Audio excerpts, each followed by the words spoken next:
Hello, it's the internet here in my living room. Hi, welcome to Telling Tales. I am Matt. I'm your GM for this session and all sessions of Symbaroum. I mean, the sessions on this channel, not sessions out there in the world. I'm not some kind of universal, multiple Symbaroum man, much as I wish I was.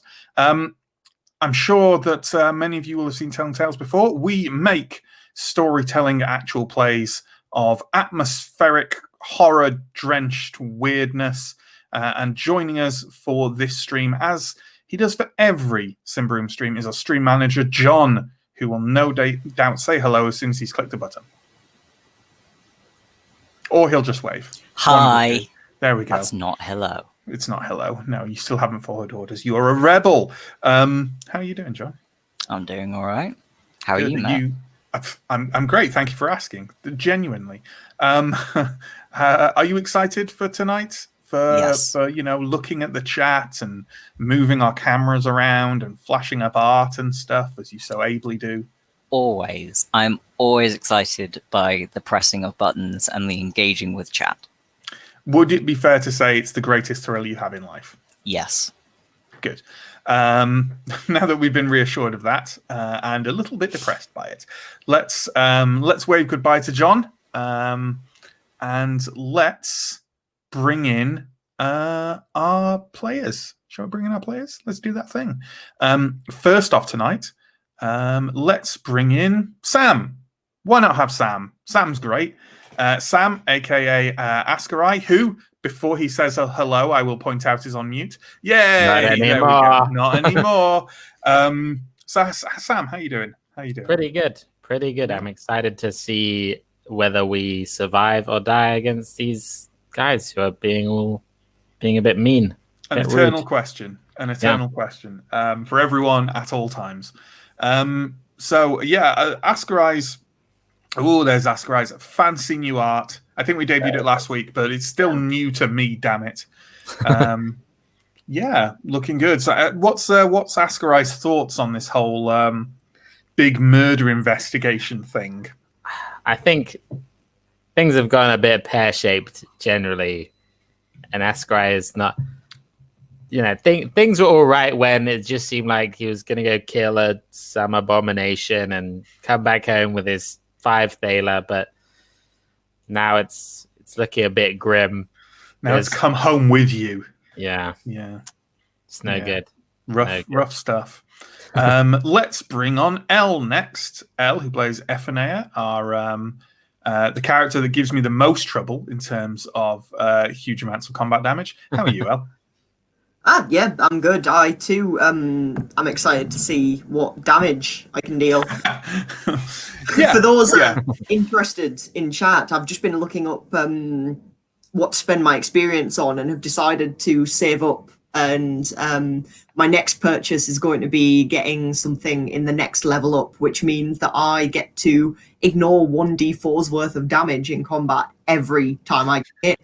So nice. That's the next level of Berserker, right? Next level of Berserker. I'm going to be tanky McTank, basically. Yeah, which offsets the defense malice you get from Berserker a bit. So that's nice. So I'm just going to have to escalate and keep escalating. You know what, Elle? You're fighting the end campaign boss by yourself. There's 4 corrupted elephants. Gigantic 4. Yeah. Yeah.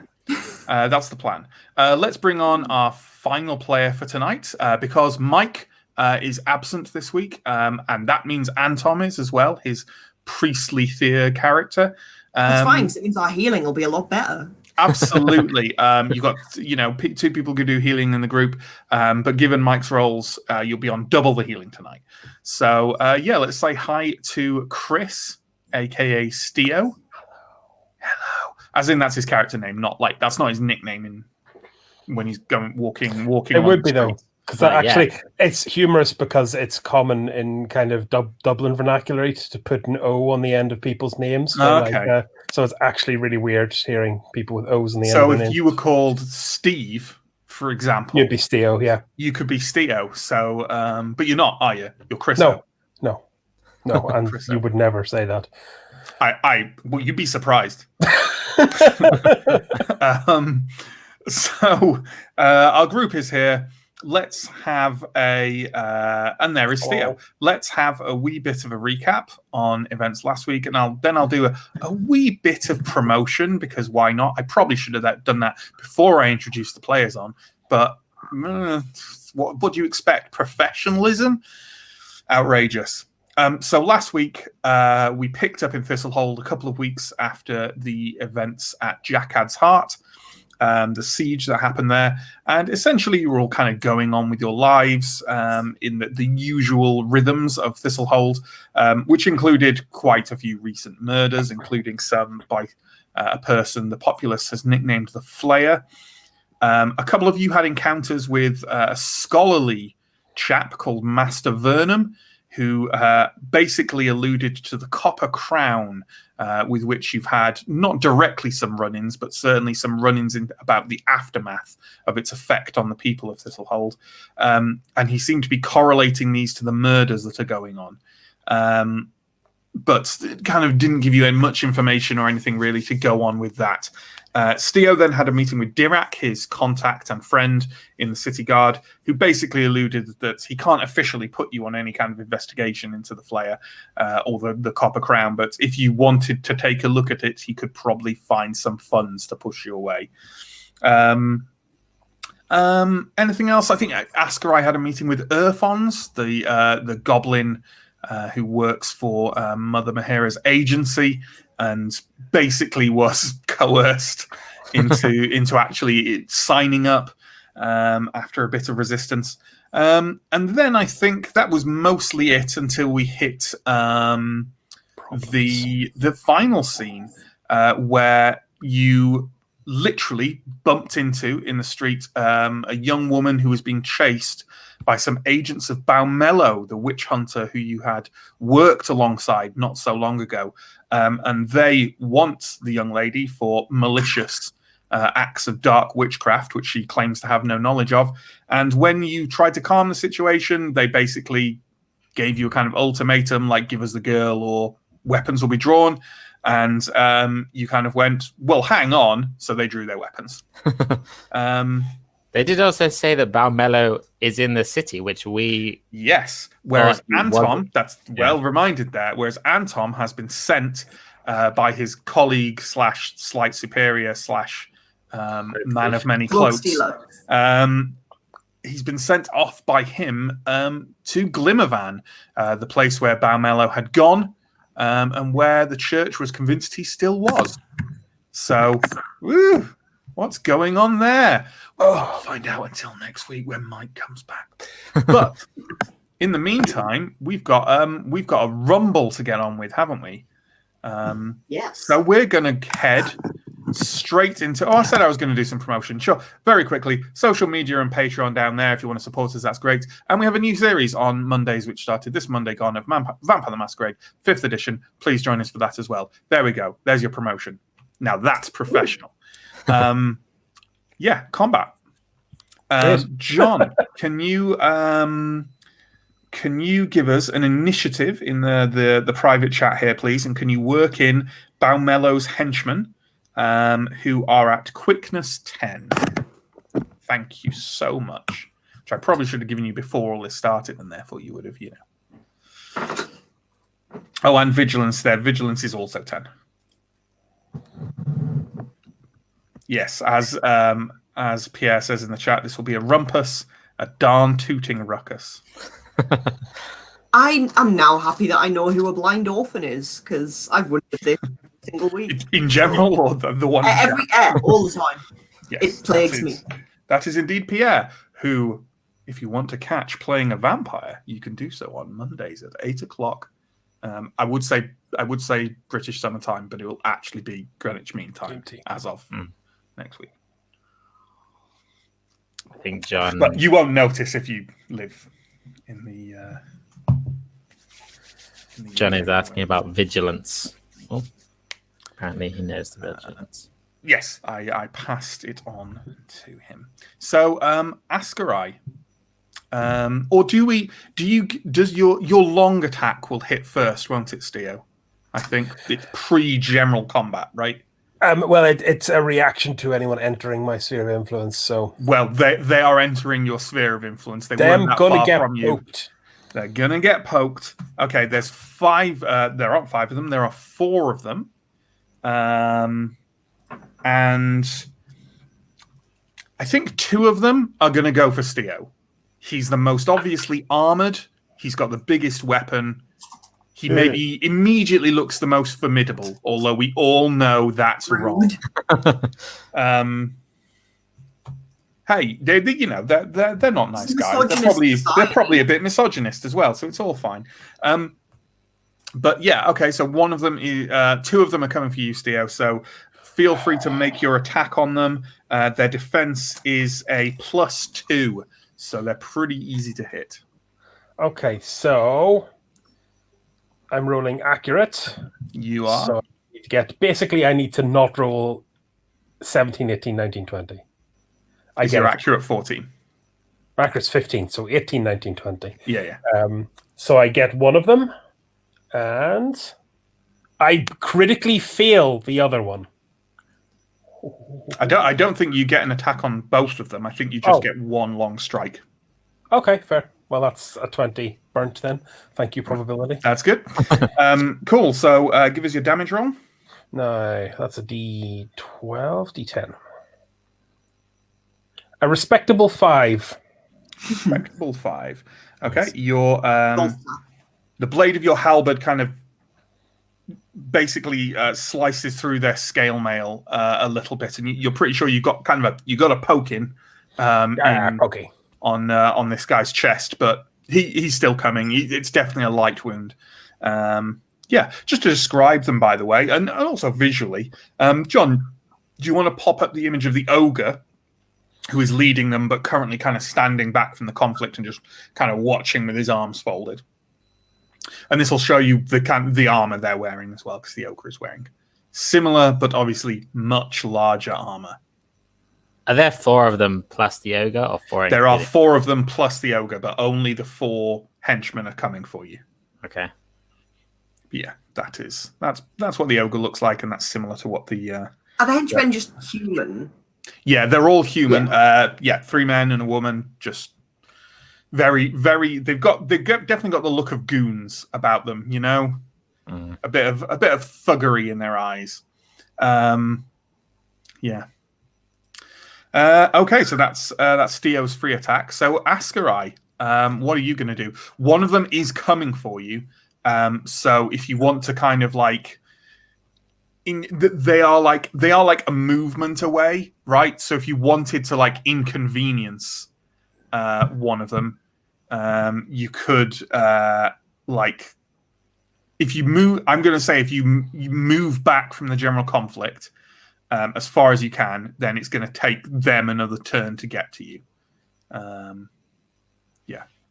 Okay, I will back up and try and draw my bow and shoot as fast as possible. There's kind of a jeering crowd around you now, so you can't go any further. You kind of can't keep backpedaling. But it should take another turn before they get to you, right? Are you going to shoot at the one who's coming for you? Yes. Sure, that makes sense. Okay, go ahead. Like I say, the defense is a +2. Okay. I make it. I rolled a 12. Okay, give me a damage roll, please. D10. I got another respectable 5. Another respectable 5. Okay, well, similarly to kind of Chris's attempt, the arrow, it kind of flicks off a chainmail coif around their neck, but it does kind of leave a large kind of gash along the side of their neck, but more of a hindrance than any real horrible wound. Ephanea, do you want to one-shot one of them? Yeah. Well, I'll try. All right. Give it a go. So you said they're add 2 for defense. Yeah. Their defense is a +2, so add 2 to your stat. I can never remember. Is it as long as you hit the number, or does it have to be below the number? It has to be equal to or below. Equal to or below. Cool. All right. Well, I hit, so that's excellent. Good. I got a 2. Nice. Roll your handful of damage dice. Obviously, yes, I am. You're berserk. As my free action, berserker. I'm angry that they didn't listen to me. Like, what happened to diplomacy, man? Right, what are we getting? What damage are we doing today? 10. Okay, so 10 damage in total. Cool. Right, the one coming for you. You're striking with Black Gift, right? The sword you recovered from Nightblade. That's what you're kind of carrying. I recall I was, yeah. Yeah, sure. Okay. Let's say that you, as they come for you, you kind of step forward into their attack and just kind of swing the pommel of your weapon around and smash them in the face with it, and then draw quite deeply across their scale mail and leave a large kind of wound, a huge deep gash that's broken through a great deal of their mail, and it is just kind of cut across their shoulder. They stagger back, kind of not quite, knocked aside or kind of, but they are gasping and breathing hard and kind of desperately kind of flailing with their axe in front of them to try and drive you back. So you've done all right. You've done all right. I don't get any magical flame though, and that's what disappoints me the most. Well, be careful what you wish for. Oh no, I don't want it. I don't want it now. So, let's go with the henchman, obviously, and let's go in order of who they're coming at, right in the kind of initiative order. So let's go with the one coming for Askarai first. They are just going to kind of double move to get flush with Askarai, but they can't get an attack in. Let's go with the one coming for Ephanea. So if you can roll your defense, please, Ephanea, at a -3. So you need, because your defense is 5 from Berserk, you need 2 or less. Well, that'd be great if I could just apply the roll I had. I rolled a 2 to hit last time. Oh, well. Like a 20 this time. 12. So yeah, they hit me. Sure. Do you want to give me an armor roll, rather? Yeah. 5. 5. Okay, that's great. What is your armor? Is it crow armor? It's crow armor, yeah. Okay, their desperate flailing kind of avails them nothing. You've wounded them too deeply, and they're too panicked. They kind of thrash at you with their axe, and it does make impact on your arms, slightly on your hip, but it doesn't break through your armor. Nice. Here's apparently from the book. You receive a free attack against all enemies who come into range of melee combat. What with the long thing, with the like long weapon attacks. Here's the thing, though. I'm pretty sure there is another section that talks specifically about free attacks and talks about like the instance of it happening. Also, as you say, Games Master Judgment. And here's the thing. Is it really realistic? Like, with 2, sure, it might be realistic. But is it really realistic? Because you can be engaged by up to... Actually, I'm not sure if there's a limit in the book. I may have just imposed a limit of 4. But, like, if 6 people come at you, is it realistic that you'll have gone...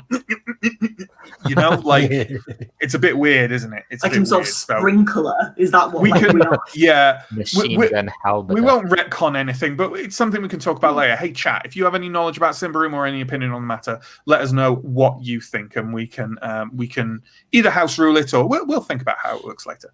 And obviously, Chris will have a big input into that because he's the one with the long weapon. I am just going to raise my eyebrows every time you say that. Yeah, I had to kind of resist it. It's a cheap gag, isn't it? But it's one that makes Chris happy. So it's all good. And while we're discussing Chris being happy, let's have him be attacked by 2 people. So if you can roll your defense at a -3, please, Chris, for the first attack. 7 or less. No. Okay. Can you roll it for the second attack, please? No. Okay. I failed twice, not I refuse. I don't know why I didn't sort out the damage each time, but there we go. Can you give me 2 armor rolls, please? Yes. 3 and 5. Okay. They both kind of come in at you. They all have axes, kind of hand axes. They kind of come in at you. One of them kind of batters away. You don't have a shield, do you? Because you have a two-handed halberd. Yeah. One of them batters away at kind of one of your. I was going to say pauldrons, but what is your armor, Chris? My armor is full normal medium armor, not pro, not. So it doesn't kind of have any leather. Like hardened leather or scale, or like light scale or something like that. One of their axes just kind of catches on your shoulder and doesn't really do anything, and the other one kind of just the very tip of the curve of the axe just kind of catches you slightly on your wrist and leaves you with a painful nick there. There isn't really much damage, but it is it hurts. Take 1 toughness. Oh my god! How will you cope? So that's the henchman. Steo, time for a counterattack. Yes, I would like to do some awareness first. Are these guys wearing residence rings? Are they residents of Thistlehold, or is it not? Am I not able to discern it? No, I think you can make a roll, make a vigilant roll on that. I'll give you a bit of a minus because you're quite, otherwise busy. So take a -2 to that. But oh dear, no, that is no chance I'm seeing that. I'm a little bit busy. You're a little bit busy, and you know what? A few of them are wearing black gloves anyway. So yeah, okay. You can't tell immediately, no. So I think the best bet is just to do a straightforward attack in this situation and not try any theatrics. So the guy who I managed to make a decent wound on last time, I'm going to press the attack on him.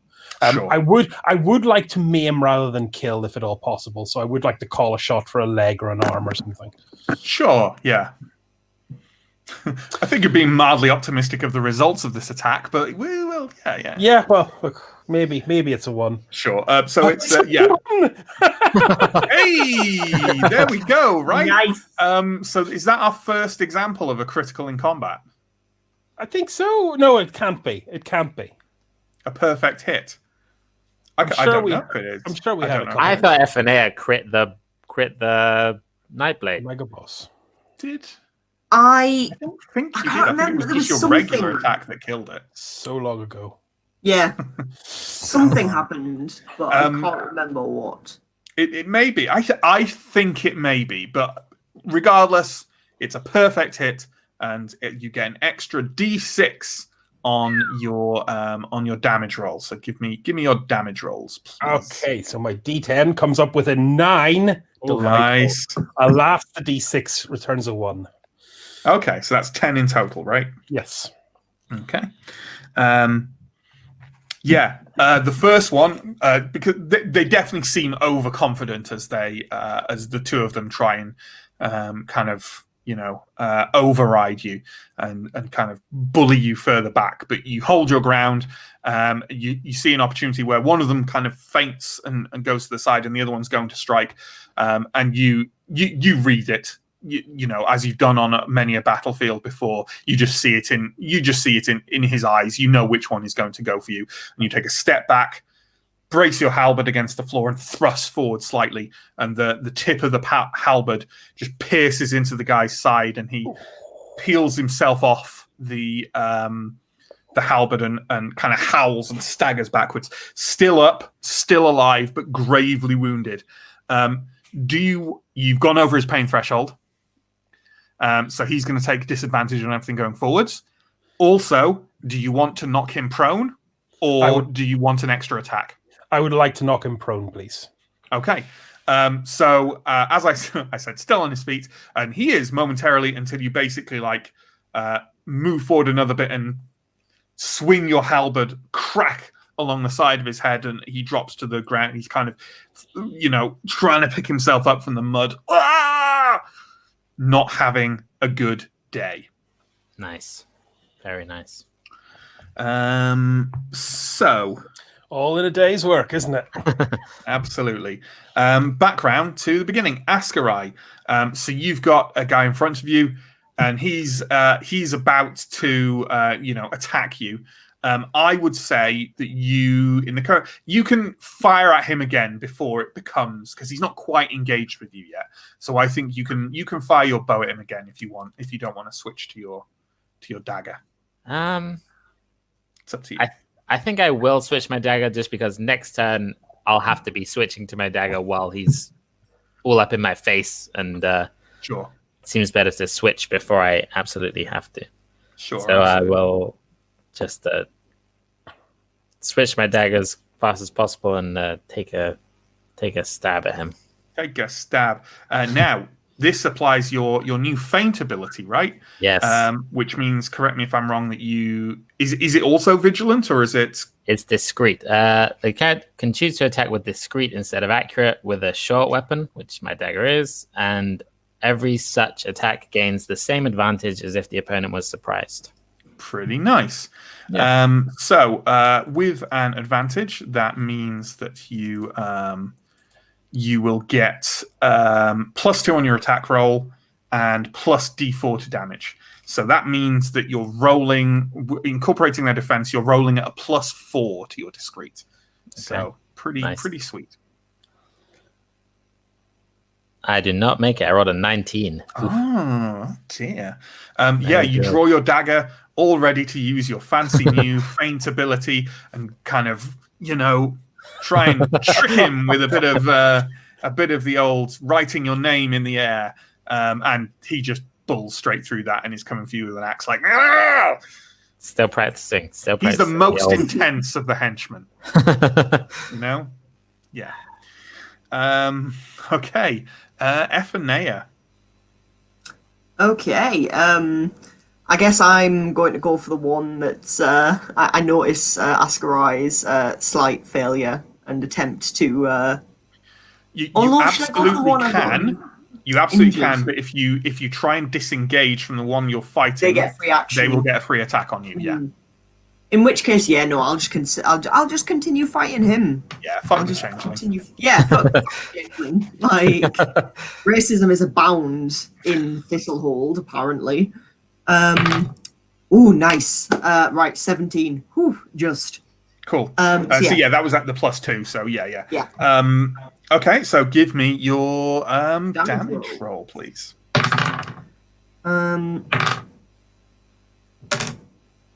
12.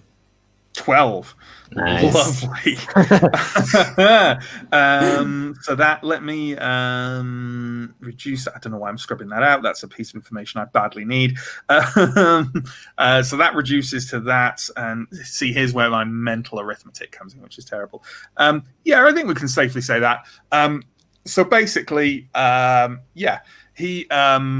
After you've wounded him last time, like I say, he's flailing. He's seems very desperate to kind of finish this combat quickly and drive you back. Perhaps aware that he's maybe bitten off more than he can chew by running at a manic, huge barbarian woman with a massive kind of black steel sword, and he kind of flails. And as he does so, he's coming at you so hard that you, even in your like red misted state, you just realize that he's going to basically take care of this himself. You take kind of one swinging step around, thrust your sword, and it goes straight through his neck. There's a gout of blood that sprays across the muddy ground of the street and across several of the rabid onlookers, some of which kind of scream in disgust and some of which kind of cheer in appreciation, and he slides off your sword dead on the ground. Give me a resolute roll, please. Oh heck! Right, it's happening. The scary sword shit is happening. Yes, I make it just. Okay.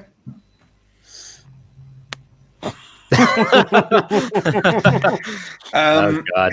Oh, that's fine. It's all good. So we're back to the henchman. Let's have the one who is attacking Ascarai. So if you can roll your defense at a -3, please, Ascarai. Okay, I need a 10.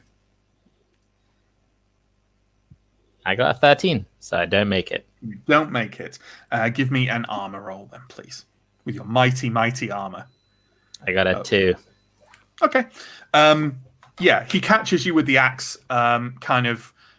He's pretty good with his axe, despite being the most enthusiastic and manic of the henchmen. And he kind of catches you on the thigh as you try and kind of desperately kind of skip the lower half of your body away from the blow. But he does catch you on it and leaves. So yeah, there's only so many ways you can say wound, gash, cut. He leaves you with quite a deep cut on your leg, giving you 2 toughness. Ouch. Or taking away 2 toughness. That's probably a better way to phrase that. And then we've got the one with the one that Steo is downed is going to spend the entire turn getting back up. And the other one is going to try and attack Steo. And he was going to try and flank, but now he can't because the other guy's on the floor. So give me a defense roll at -3, please, Steo. -3. I got to roll a low single digit. Oh, 2. Delightful. There we go. Yeah, he comes at you, but he's obviously he's kind of distracted by the fact that one of his friends is on the floor, kind of gurgling his last. So not floor, kind of in the mud, gurgling his last. So his heart isn't in it, and you manage to deflect his blows very easily. Okay, Steo. Yikes! I suppose this guy needs to be taught a pokey lesson. Again, I'm concerned about killing so many people in the middle of town. There are consequences to this kind of shit. But it is self-defense. They attacked you. Yeah. They attacked you, and Thistlehold is notoriously fine with self-defense, you know? Yeah. For the most part, as long as it wasn't self-defense against someone who shouldn't be defended against, you know, like the rich or town guards or... Yeah. Okay, here we go, attacking. Yeah, 14, which is fine with the same difficulty modifier. Yeah, just it's a +2, so yeah, absolutely. Okay, give me a damage roll, please. A very respectable 8. Nice. Yeah. Wonderful. So, yeah, you with your halberd, you manage to you essentially kind of catch the crook of. I realized that I said that one of them was a woman, but I'm referring to them all as him. So this is the female henchman. You catch kind of the crook of her elbow in the kind of curve of your halberd at the top, and just kind of wrench over to one side. You think you've cut it, and also just kind of like wrench the arm painfully, and she gives out a kind of cry and knocks the halberd off with the base of her axe, but she's definitely kind of favoring that arm and seems to be not inconsiderably wounded. The ogre is now bellowing at the henchman to fight harder, but seems to be giving no sort of actual. He's not entering the fight.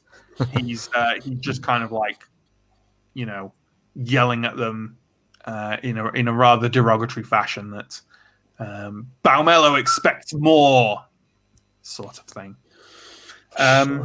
So let's rewind back to the beginning. Ascarai. I'm going to try and stab this guy with my dagger again. Hopefully it goes slightly better, but who knows? That seems like the thing to do. I rolled another 19. This feint is working out well. Someone has to have like.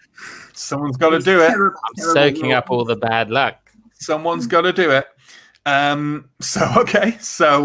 Yeah. Again, you know, it's very difficult to fight off someone, a maniac with a longer weapon when they're just coming at you, and you've just got a dagger, and it's taking all you can to just try and avoid being sort of cleaved in twain by by this guy who's kind of raging at you, bits of spittle caught in his long beard as he comes for you. Perhaps he doesn't like changelings. Seems maybe quite likely if he works for a witch hunter. Yeah. Okay, Ephenea, what are you going to do now?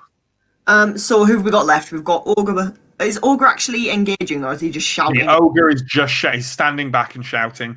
You've got two people facing Steo, both of whom are various levels of wounded, but neither of them are inconsiderably wounded. And one of them is just kind of clambered back to his feet and is kind of getting ready to engage Steo again, but he's obviously very much the worse for wear. And then we've got the one fighting Askarai, who's kind of driving back the changeling with great sweeps of his axe. Well, I'm going to go because Steele's got like 2 on him already, even though he is a very capable guy. Soon to be 3-on-1 isn't exactly fair. Sure. So I'm going to aid in that direction. I think I'm going to go for the one who isn't directly on Steele, but is getting up and is about... He's getting up about to it. So you're going to go for the one who's just clambered back to his feet. Yeah. On the frying pan into the fire. Now I know how this halberd guy fights. I'll be... And we say that. Is it still 2... It's still a +2 on the... they all have +2 on the defense. I just need to not roll like Askarai and we'll all be fine. Okay, we're fine. I hit. Great. Give me... hang on. Actually... because of their... let me figure this out. Yeah, I think that's right, because that's technically their defense roll, right? So because they're at that pain threshold disadvantage, because he's been critically hit, you actually get 2 rolls and can pick the better one. So you might as well, because you might get a 1, right? You might get a crit. Oh, the other one was an 18, so... there we go. Okay, regular old damage roll then, please. Regular old damage roll. I think that's correct with how we're doing it, isn't it, for the crit? Yeah. 12. 12? Wee! Yeah. He basically... Well, am I just skipping merrily over with my battle axe here? Yeah. Well, this is fine. Now I know this. It's fine. Yeah. He's kind of got back to his feet and basically doesn't even see you coming. And Steo, you just see Ephenea like loom into your field of vision behind the woman who's fighting you, and just with some kind of barbarian war cry you're not familiar with, kind of screams loudly, gives a huge sweep of the black blade that was recovered from Nightblade, and the guy is... The blade goes into the shoulder, carves all the way through to kind of the center of his sternum. He kind of blinks once and looks very confused as blood pours out of his mouth, and then slides off and collapses into the earth of the street, mostly in 2 pieces. It's to make up for me being almost in 2 pieces for a lot of Jacquard's heart. Sure. Yeah. Absolutely. Am I rolling Resolute again? You absolutely are rolling Resolute again, yes. Thanks. Here we go. Here we go, guys. Right, I can never remember what it is, what my Resolute is. I feel like it's 10. Yes. Let's... Come on. To me, I don't want any of this inevitable corruption. I pass. Okay. So, this is when it finds out that, like, actually, every time I pass, it's like a fail, and I'm just like, sure. It's now the henchman's turn. The ogre is going, all right, enough. The one engaged with you, Steo. The woman is she's disengaging from you. And the one with Askarai is similar. He's certainly more reluctant to do so. He has a kind of grin on his face, like he thinks he has you. And he kind of looks over his shoulder and kind of slowly backs off. Are either of you trying to get a free attack in on their disengagement? Sorely tempted to just give them a thump with the back of the halberd, just as a get fucked, you fuckers maneuver. But I think I'll having seen what happened to the what Ephenea just did to the other one, I think it's a bit too serious for that. So I'll stand down. Sure. Ascarai? I'm so tempted because I failed so badly, but then it's just even cheaper. So I'm gonna let him go away. You're gonna let them back off. Okay. You're gonna, with such grace and decorum, you're going to let them away from your vicious dagger. You're gonna have the good grace of not stabbing them in the back. Part of the reason is I'm worried I'll try it and still fail and just like further embarrass myself. Yeah. Well, either way, they disengage and kind of glancing at the ground at the absolute mess you've made of the two others. The two more unfortunate of them, they kind of back over near the ogre, and the ogre goes, "All right, have the girl, but Balmela will hear of this." And he kind of wheels on his heel and barges his way through the crowd of onlookers. Out of the way! Kind of tossing someone aside, and they kind of slump over into the side of a building and slide down. The young woman who bumped into you in the first place, who they were chasing, who was called, who said her name was Tenid. Who was it she bumped into in the first place? Me. I think it's Steo. Steo. She kind of dashes over from the side of the crowd to Steo and kind of grabs onto your forearm and says, "Thank you. They would have taken me, and Prios knows what they would have done." Well, you better not be the goddamn flayer. That's all I can say. 2 men died for this fucking foolishness. I'm not. I've done nothing. I promise. Sure of it. I guess we're going to have to go to the guards, because if these guys don't have rings, they're going to be sleeping outside tonight.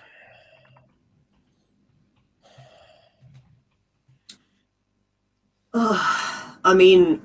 Holy shit, Ephenea, what did you do to them? I'm just kind of like coming down out of my range a little bit, and I'm just kind of gonna like look around and just be like, I mean, it was all a bit of a blur, really. I mean, I just swung my axe. It happened, you know. Prios's tits, mother of goodness. The axe is big. The sword is big. Maybe it's the sword's doing. Oh, sometimes I think you might be too powerful for this town. Right. We need to go. At least need to go and report this into the guards. What were we on our way to doing again? That's a good question. Because I believe I know what we did. The bar.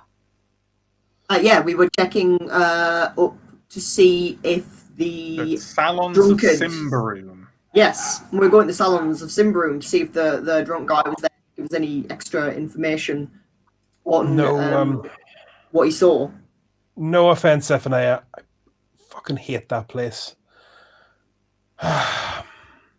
Right. I mean, I'm happy to go myself.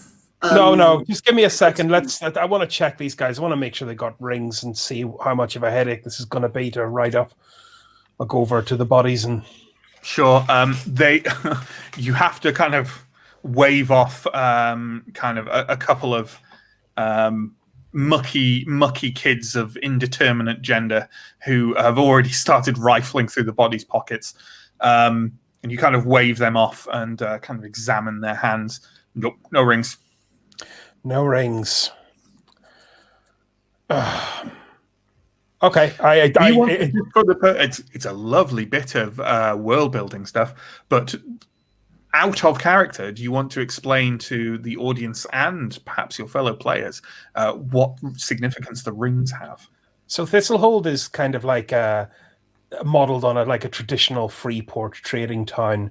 Unless you're a resident like me, you need to pay a tithe to get into Thistlehold. And when you pay your tithe, you get a ring. So you'll have a ring if you're a resident, and you'll have a copper ring if you are a visitor. If you have neither of those things, we're going to be very lax in how the laws are applied to you. You're effectively a second-class citizen. So my checking here is to see if anyone is going to give me trouble for these guys having been killed. Doesn't look like it. Sure, does not look like it at all. Okay, yeah, because they're kind of unringed, I'm just going to leave whatever stuff they had on them to the urchins, and we will stand up and begin to make for the salons. I can't remember, is the girl still with us, or did she run off? She's kind of lurking nearby you, but definitely looks like she's gonna kind of take the opportunity to scamper any second now. So I'm just gonna quickly just hey girl, sorry, I forgot your name. So yes, could you do us the favor of telling us what exactly happened now that you're no longer being pursued? Some sense would be appreciated. Why they thought you were the Slayer? They were just wandering around where I live, and they were asking people if they'd seen anything, dark. And my neighbor, he hates me. He wants the land that my hen house is on, and he said he'd caught me consorting with devils.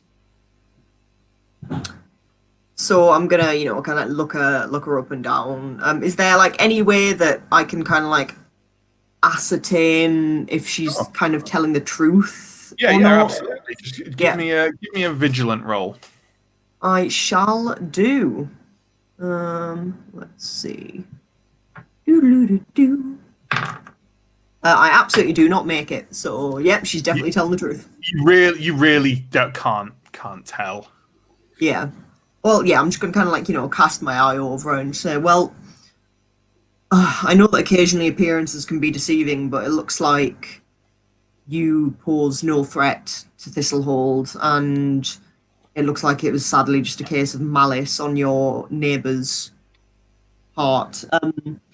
Girl, do you mind giving us directions to where you live, or if they have addresses? Don't really have addresses.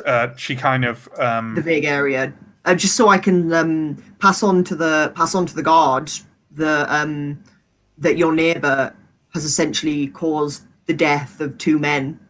She kind of blanches a bit and says, "Oh no, it's okay. Don't report him."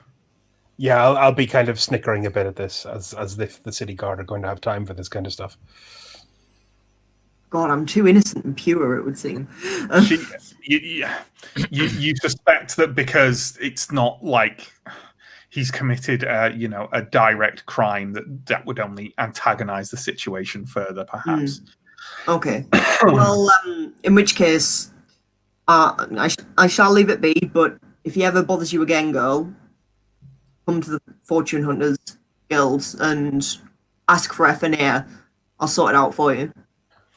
Us women have to stick together.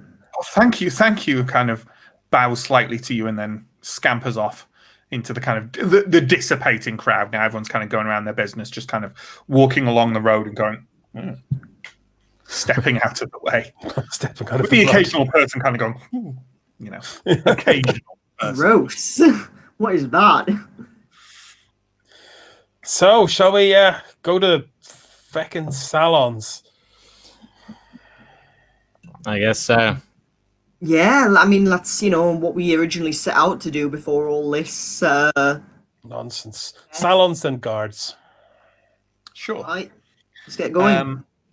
You head along to the salons, which is in Toad Square, which I think we discussed last time. John, pop up a picture of Toad Square for us while we do this scene? Why not? The salons, as I mentioned, is a large 3-story building, and depending on the story of it you're in, you either buy exotic goods, or you drink, or you spend time with, shall we call them, loving professionals. And as you kind of go up to the salons, which, as we know from last week, as FNA was doing it, have been hiring a bit of extra muscle as security after one of their employees And one of their patrons was brutally murdered in the alleyway next to it about just over a week ago now. And as you walk up to the door, you can see that Urfons is kind of leant up against the door lintel, looking very bored, and kind of he's got his blade out. He has a very large and intricate looking sword for a goblin, and he's never seen without it. And he has like a small whetstone and a cloth, and he's just quite carefully and attentively cleaning it, and it kind of shines quite brightly in the dim late autumn sun. He has not noticed you yet. I'll greet him and just "Hi there, Alphonse. Surely your blade would be of more use being run through people than being cleaned so meticulously." I guess. He kind of seems to register you, but he doesn't stop kind of cleaning his blade, and he shrugs and says, "I've always found that the opportune thing is to avoid sticking it into as many people as possible." I guess we have different viewpoints. He kind of tilts his head up and says, "The three of you stuck together again. You stink of blood." We've been fighting, unfortunately. I hope you got paid. Sorry. We didn't. No, thugs, unfortunately, getting in our way. Fucking witch hunters. Claiming they're working for Balmello, but is Earthon aware that Antom's been sent away? No, he won't be aware. No. However, he probably doesn't know who Antom is all that much, to be fair. But we have reason to believe that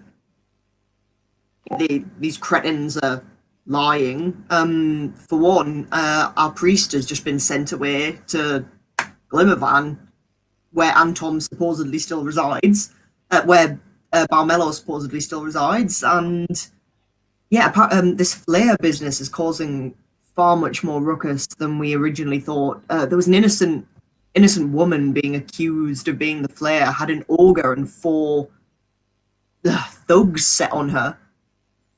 It's causing a rest in Thistlehold. Well, if this Balmello sets his agents on employees of the agency, witch hunter or no, sounds like he might need to be had a word with. Yeah, we wouldn't mind having a wee chat with him when we get our hands on him. No. I mean, talk to him all you want. I'll talk to the mother about it.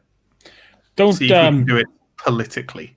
Yeah, we're not even 100% sure these guys were legit. It might just be people. It might just be neighborhood shenanigans with fancy armor on. All right. Anyway, you're not here to relieve me, are you? Are you going in? Could buy you a drink, but I think we need to head in. We've got a bit of few questions to ask around here. All right. Well, off you go then. He kind of steps to one side and tilts his head, and as you kind of go past, he leans over as Ephnea goes in and says, "No trouble." And I walk in. Called out. So the interior of the bottom floor of the salon is like a riotous cacophony of. It's essentially like an indoor market, but people have kind of like cubby areas where they're selling goods, kind of mostly exotic trade goods rather than items brought out from Davokar. That tends to be in the antiquities square. But here, there's a lot of people going on. There's even some kind of slightly more humdrum stores, little stores that are selling just quite kind of high market items like good spices and things like that. Yeah, I take it, unless there's anything you particularly want to look for or interact with, that you're aiming for the second floor, which is the kind of like more of a tavern area. Yeah. Okay. You head up the stairs to the tavern, which is quite empty at this time of day, honestly. But there's a sort of scattering of people around, and there's the woman behind the bar kind of glances over and gives a bit of a nod to Ephenea. She recognizes you from running kind of security detail the other day. Ephenea, can you give me a vigilant roll at +1, please? Mm-hmm. Yes, I make it. Okay. My vigilant is 10, so I have to hit 11 or above. Correct. Right? Yeah, Yeah, cool, yeah. 11 or below. Yeah, that's what I meant, yeah. Yes, I got 10, so there we go. Great. So, sat at the bar, kind of quite far down it, is the guy from the other night. Last night? Yeah, last night. Yes, it was last night, yeah. The troubled, drunken guy you kicked out of the salon, who told you that he'd seen the murder in the alleyway and then was scared off by Master Vernon. Well, I'm gonna, just kind of nudge Steele and just go, "That's him. That's the guy. What say we buy him a drink? His tongue will probably loosen up with some ale." Yeah, do you want to have a chat with him? I'll get Ascry a drink here. We don't want to all crowd in on him at once. Especially not if he's seen one of the Flair murders. All right, so I'll get an ale for both he and myself and go down with him. He kind of sees you coming out of the corner of his eye and sort of throws up his hands a little bit and says, "What? I'm not causing any trouble. They said I could come back in today." I'm going to, kind of clap him on the back. In a friendly manner. It's me, so he probably will. Yeah, did do it a little bit forcefully, accidentally. And just like, hold, friends. I'm not here on any official guard-related business for once. I'm merely following up on the interesting conversation we were having yesterday before you were. She's struggling for her words, trying not to call him a coward.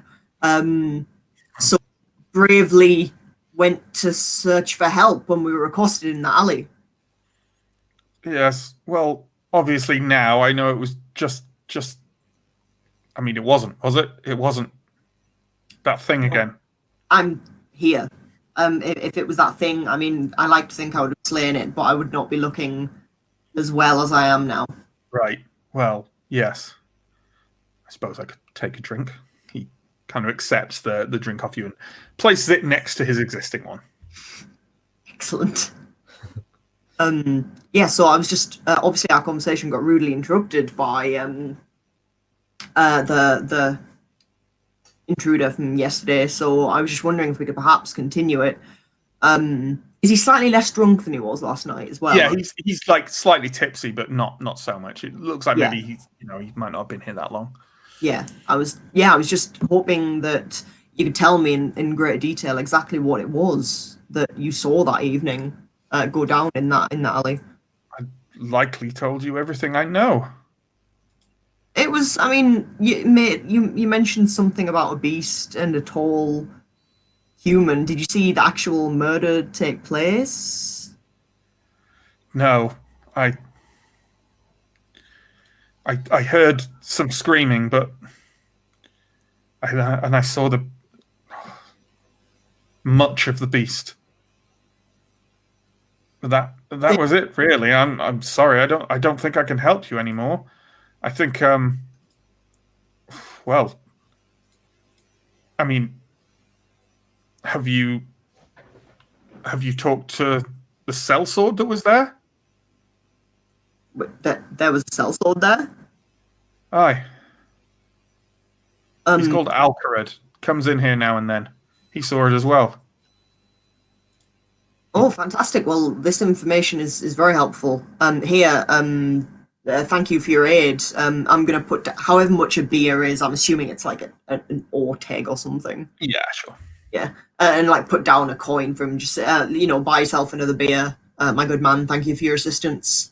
Remember, scrabble the coin off the ground. Yeah, not off the ground. You didn't like throw it. Yeah, cool. And I'm gonna return to Ascarai and Steel with my new information. Okay. Did he know anything? Not exactly. In terms of what he himself saw, nothing that we didn't already know. However, he states that there was a sellsword in the area at the time by the name of, I've forgotten his name. Alcared. Alcared.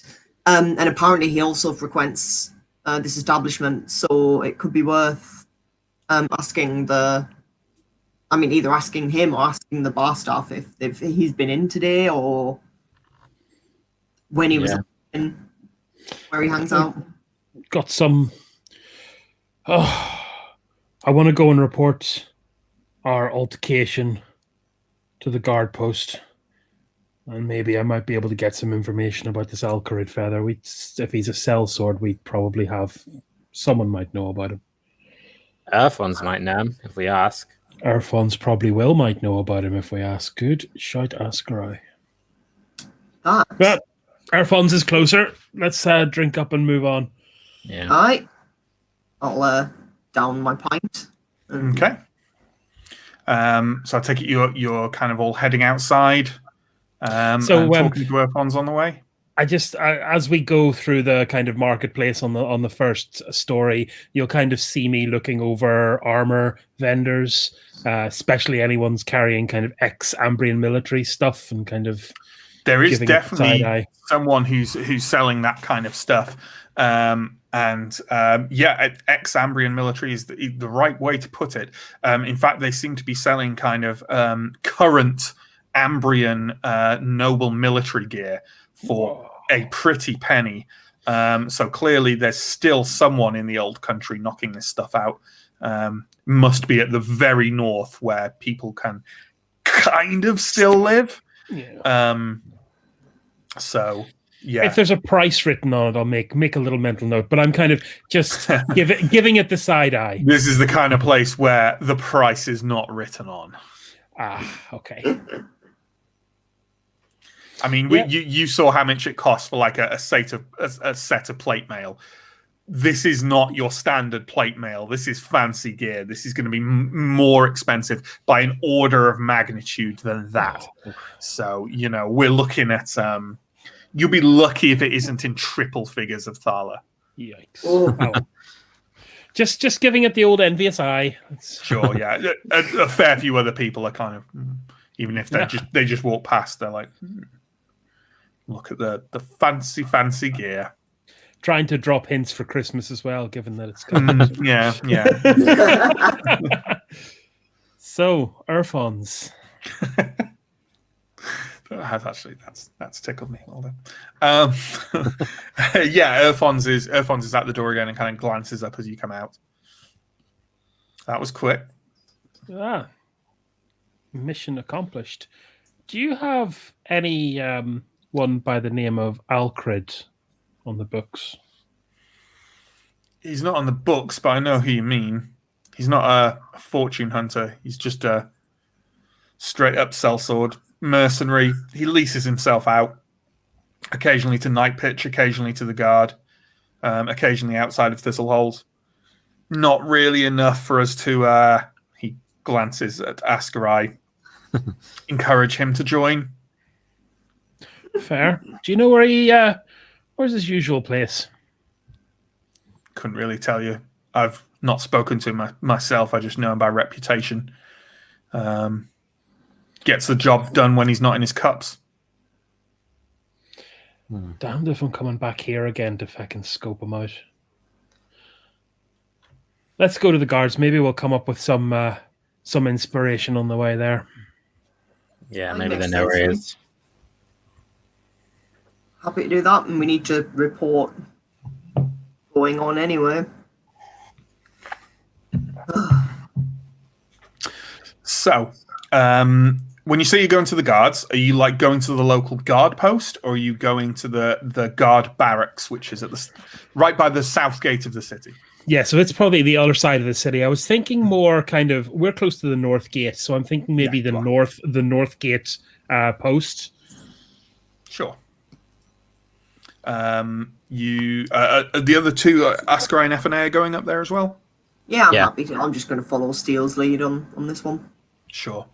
You go up to the post, and as you do so, there's a guard there. You don't know her name. You've seen her around, and she just kind of tips her head your way and goes, "Hey, it's old Steo. How's it going? Can you spare me a minute or two?" I've got all the time in the world. Yeah, I know. No elves in sight today. She kind of indicates out of the north gate where it faces onto Davakar. Yeah, thank goodness. Look, there was trouble up the road. There's some thugs, either witch hunters or lads pretending to be witch hunters, knocking about, started a fight. We had to put 2 of them down. Right. So they're being led by a troll who seems to know about. You ever heard of Balmello? Ogre, sorry. In the strictest sense, he is a troll, but in this case, yes. Sure. Balmello, the witch hunter. Yeah, apparently they're his men. Or they're claiming to be. They could be. He arrived yesterday. He arrived yesterday. Hi. Okay. Where's he staying, would you know? We may have a discussion to have with him. No idea, honestly. Yeah, we probably want to leave that to the maidens. What's she called? The mothers? Yeah, we may want to leave that to the mothers' men. And do you know, just a shot in the dark, I just thought we'd tell you about that being the reason why there are 2.5 big pools of blood up yon road there, about 200 yards. Yon, have you heard of a man by the name of Alcrid? The sellsword. Yeah. Yeah, vaguely. Do you know where he drinks when he's not in the feckin' salons? Couldn't tell you honestly. Fair enough. That's the only place I've seen him. Just around Toad Square, salons. Okay, sure, that's actually great. Look, I'll probably see you. I suppose I'd be amiss if I didn't ask why.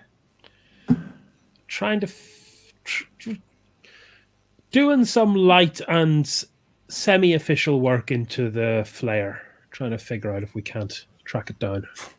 You sound like Marvello. Yeah, funny that. Steo will know this. The other two probably not. Captain Marvello is one of the 3 captains of the guard. It's unusual for captains to take notice of individual crimes. Oh, okay. So this is new. Sorry, I overreacted there. I thought it was more procedural. Okay. God, this is... What a week. God. What a week.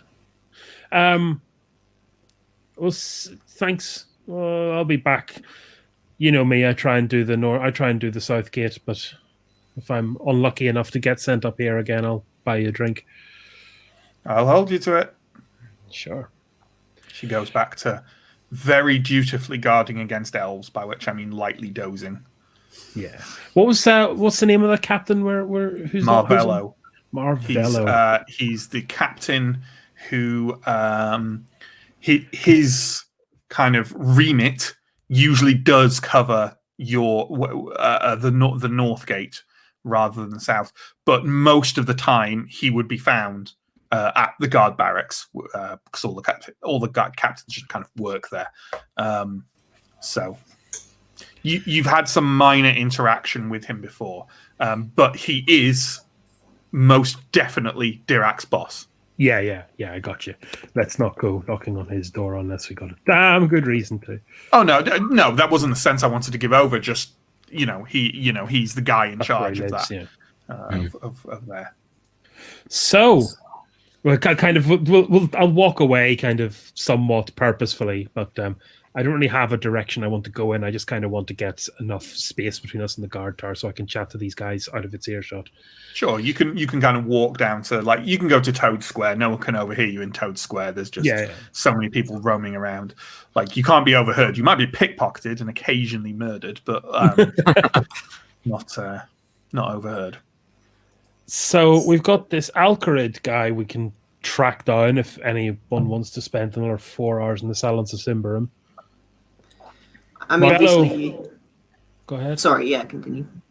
No, Marvello's above our pay grade to talk to until we've got a bit more information together. And we've got he's my boss's boss. So don't want to be bothering someone that high up with the little information that we have at the moment. Yeah, we go to him when we need to. We go to him when we've got stuff that we can't take to Dirac. Aye. Well, I know that the salons aren't your favourite place, but unfortunately at the moment it looks like that's where we ought to be. Is it now? What about our unregistered mage friend? I think that's a better bet for now, and maybe head back to the salons later when it's busier. A little later, yeah. Give me time to cool down on my dislike of that place. Tourist bar is what it is. Tourist bar coming up here from flipping Yindaroth, thinking they flipping getting a taste of the basically descend into grumbling while making my way back towards the centre of town and onto the Sure. So when you said unregistered mage, which definitely isn't what he is, but he is. I thought he was ex Ordo Magica. You're not entirely aware of the details. He doesn't operate out of the Ordo Magica building anymore. You don't know to what extent he is still involved with them. He definitely refers to himself as Master Vernum. So that would indicate, as far as he's concerned, he's still a member of the Ordo Magica. But yeah, you're not entirely sure. His academy. Sorry, are we intending to go to his academy? Is that the idea, or? That's I would like to. I want to. I kind of want to get the buy-in from the other two. Sure. I think Ascarai, you were on board, weren't you, for a trip to Mr. Mage? I think it's better than waiting in the bar all day, but maybe it's that or a day's worth of staking out the Salons of Symbaroum, and Steo would probably take some psychological toughness damage from that. Sure. Well, you do know where Master Vernum's academy is. It's sort of kind of central and into the east of the city. It's a building, a relatively tall building with a number of floors, just off the Park of the Elders. And yeah, it won't take long to travel there, and you can feel free to do so. Okay. No, I'm happy to do that. As you say, the salons haven't quite picked up yet, so rather than just kind of sit and waste the next few hours, I'm happy to chase more leads and come back at a more opportune time. Sure, that sounds good. As you walk through the streets of Thistlehold, occasionally you pass by someone who kind of gives you a little bit of a wide berth in the streets, maybe someone who observed what you were doing about an hour and a half ago. And as you're approaching towards the Park of the Elders, you can hear a kind of hubbub ahead of you, somewhere near the park. Not that that's entirely unusual in Thistlehold, but I feel like with the current climate, and obviously everyone's up in arms, and everything's a bit to do with the. There's a tension to the town at the moment for then sure. I'm going to, like, if there is a bit of a general like hubbub, I for one will definitely want to go check out what is causing it in case there's been another murder. Well, as it happens, the hubbub is right on your path anyway. There's a small crowd gathered outside Master Vernum's academy, and there is a woman, kind of well-dressed, but not the kind of fancy, but kind of very, very presentably dressed woman outside the academy, the door of which is kind of hanging open. And she's not exactly wailing, but she's obviously trying to contain herself very deeply, and every now and then lets out a kind of "Ah!" and is kind of like leaning on a couple of people, a couple of whom are kind of up at the doorway of the academy, kind of peering round, but don't seem to be like, no one's fleeing or anything like that. But there's certainly a little crowd gathering. In my best guard's voice, once we get close enough, I'll be, "What's going on here then?"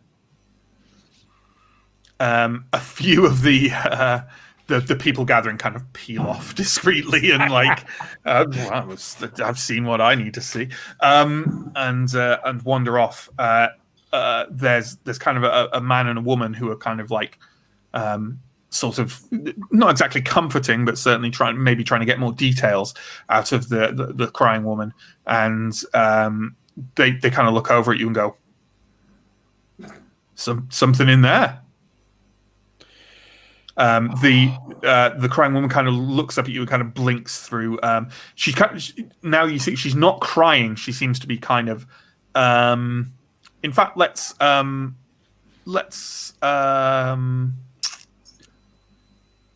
Yeah, anyone who thinks that their character will be trying to discern information about what's going on from this woman, or kind of like observing the situation, can give me a vigilance roll. Yeah. Nope. I'm going to pass I don't on this one. understand crying. Sure. I make it for a change today. This woman looks like she's been very recently, very deeply traumatized. She looks like she's in shock. I'm not sure how much of a concept of shock Askarai has, but yes. She kind of looks up at Steo, who's undoubtedly the most professional looking of the three of you, and says, are you the guard? Close enough. Was there trouble in the academy? Inside the top chamber. Oh, come on, let's go and see it. Yeah, I'm gonna draw my bow.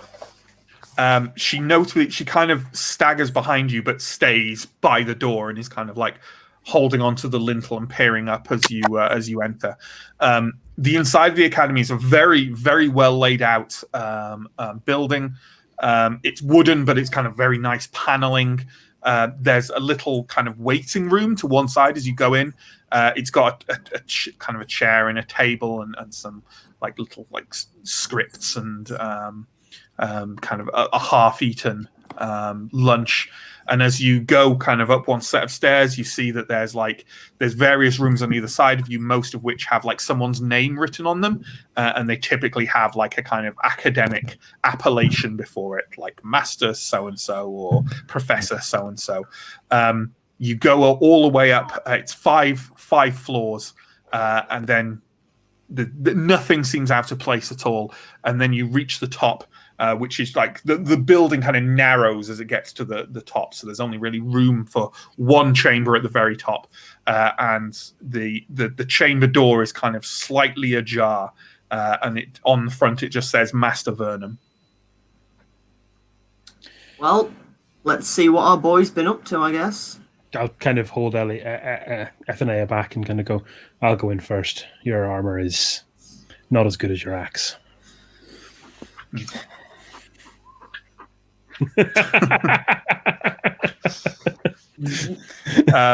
Are you going in like on guard, kind of like nudging the door open with your halberd, perhaps? And yeah. Okay. Inside is a relatively large and kind of affluent, like a study or an office, right? The wood paneling is still there. One wall has a large portrait on it of a scholarly-looking man in quite fine Ordo Magica robes, which I don't think you'll recognize him, Steo, but Ethanea and Askarai would recognize. The portrait is of Master Vernum. Kind of there's a desk. There's lots of books laid out, kind of some on tables, some on shelves, and the like. There is one window which is relatively relatively, like a reasonable sized window, which is just slightly ajar. And along the ceiling, there are he seems to be someone who writes a lot of documentation, because along the ceiling there are like thick strands of twine that have been strung to like hang things off to dry, and maybe little notes up. There's even like some drawings up there and stuff. Also strung from the rough twine hanging along the ceiling, is the charnel wreck of a man. The body is kind of strung and is loosely kind of dangling, even slightly in the wind that comes from the window. Gore and fluids are still dripping onto the floor from them, and on the floor are what remains of their entrails, and alongside it, what at first glance seems to be a great amount of kind of blood-soaked paper, but as you take in the kind of full horror of the scene, you realize are reams of carefully cut skin. The body itself is lacking all skin and a great deal of flesh. Yep. I think I will probably vomit slightly. I would actually like you to all roll resolute. I think that's reasonable. I was going to ask, to be honest. Yeah. And I'll give it I'd say a minus, or sorry, a plus, because that's bad, right? The plus is bad, yes. No, plus is good. Minus is good. Yeah, sorry. A -3, because while for the likes of us, I think it would be a +5. You're a bit more hardened as individuals. Steo, in particular, has seen some shit. So. Nothing like this. I'm in bits. I am weirdly fine. Okay. Maybe the sword is taking its toll. That doesn't mean you can't react to it. But this is basically, this is essentially, are you bent over heaving? Did anyone fail? Okay, yeah. Steo, despite being the kind of more hardened PTSD, one of you sort of leans slightly against the lintel and just, your breakfast goes. Oh, damn, pay good money for that. Fuck. Oh, I'm just gonna pat his back gently and just be like, I've never seen anything like this before. It's a wonder I've managed to keep mine in. Bloody hell! Should have let you go first. Fuck the armor. Oh. Well, I'm going to assume this is what's left of Vernon then. Christ. Seems like it. What could have done this? Flare. Surely. No. Why would the flare hang something up? This is meticulous. This is vile.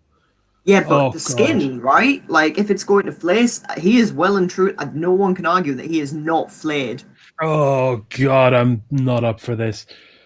Oh. It must be the flare or someone posing, with the flare. Yeah. I think it's just...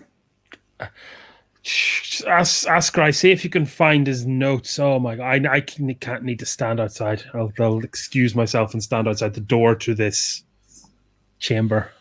Sure. Can I first go and look out the window and then at the window? Like, can I see anyone leaving? But also, is the window intact? Is it?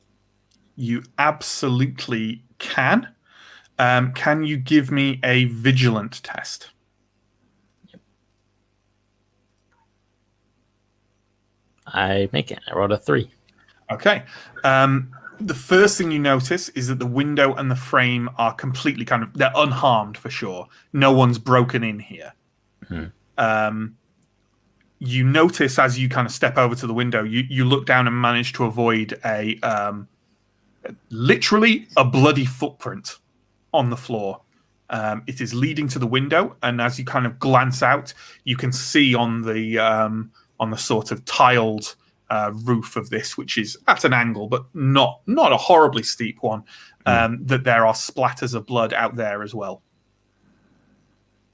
I think I found something. There's a footprint leading out the window, covered in blood.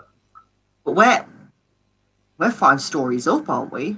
How tall is it? Like, Matt, like... I'm terrible at this. I'd say a lot of old buildings are they either tend to be very low floors or very high floors, right? It's a wooden building, so I'd guess it's probably the higher floors. How many feet? I'm just trying to estimate how many feet this room is. I guess this room is probably about 12 feet, maybe less. 10 feet. Let's call it 10 feet. Yeah. So 50 feet. So damage, not inconsiderable height. Yeah. So it leads onto the rooftops outside. Well, we've got someone fleet of foot, it would seem. If you hold on just a moment, there's I want to get this poor sod down. He doesn't deserve to be strung up like some sort of morbid attraction, and I'm just gonna like cut the twine and get him and see if I can find like. It is a very, very messy job. But I might ask for another resolute roll, but I think you're all right. Actually, no, I think you're all right if you've determined to do it with the strength of character that you've gone. For the reasons you're doing it, I think you can hold yourself. And where are you putting him? Well, I mean, I'm literally just laying him like on the ground. I just want to cover him with like anything that I can find. Okay.